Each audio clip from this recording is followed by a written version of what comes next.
we've probably all heard this advice. Find a job that you love and you'll never work a day in your life. Well, a writer for HuffPost says it's total nonsense for many people. For many people, work is a means to an end, and even if you enjoy what you do, it will still take a toll on you at times.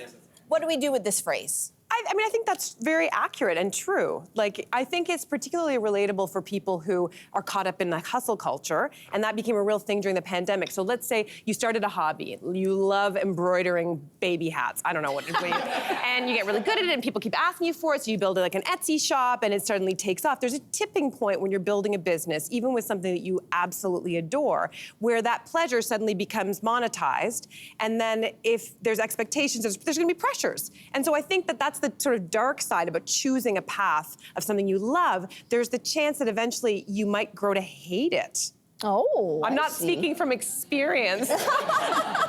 But there is that risk. There is. Yeah. Between that and quitting culture, I don't love the messaging that's being given to the next generation, because like I work on Virgin Radio. I talk about Justin Bieber and the weather most days, which, you know what, that's fun and light, but that doesn't mean I didn't have to work incredibly hard. And I could have, just graduated college and just let it be and just been like, I want to be happy. But I think that working hard is essential. And I think the reward of hard work, I don't want that to be diminished. I think that there is something beautiful to be said about working really hard and it feeling rewarding, but also loving that. I don't think that the two have to live in separate lands, like love and hard work. I love that. I think that's a great message. I come at this as a parent because I've said to my daughter, who has a great proclivity to the arts, she is really amazing at sketching fashions, and she has been doing this since she was really, really little. These are some of her sketches. Like, so great. And she's 9, right? Unreal. Like, she's got an eye for fashion.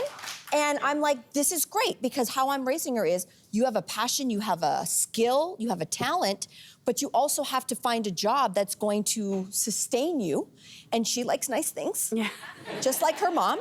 And so what I'm raising her to be is, you can have passions, but they don't necessarily have to be a career path. If I think that I'm raising the next Donatella Versace, I am doing a disservice to her, because the chances of achieving that kind of success probably slim to none. Doesn't mean I'm not supporting her and her passion, but she also is really interested in like pregnant people, and she wants to be an OBGYN.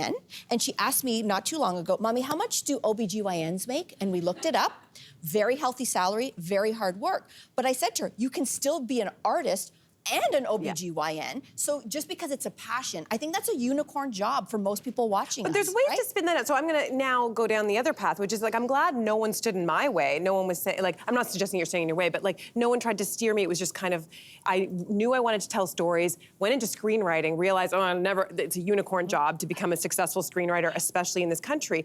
But I did end up spinning that off into storytelling. That's what I do for a job. And I wrote a book. And so, like, I think there's ways to take that interest and find, like, what is it really about, and still have a chance of pursuing that. You'll hate it some days, no matter what. But it's not like cleaning the sewers, necessarily. Not that that's not, but like, it's not as hard as other types of jobs.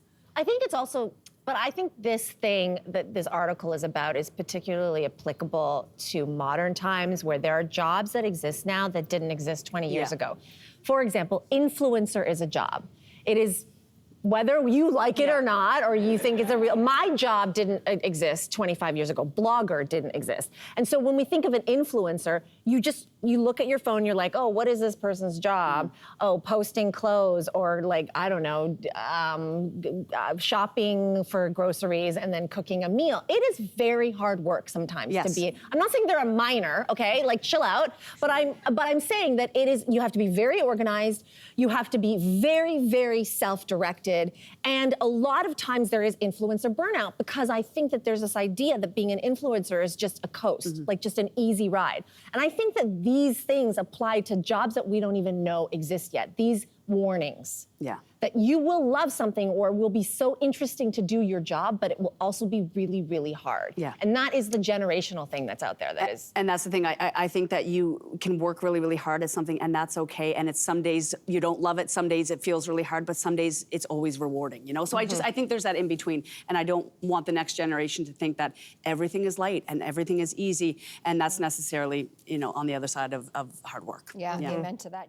Thanks for watching. We've got lots more discussion and debates on everything from food and fashion to pop culture and current events. Don't forget to click like and subscribe.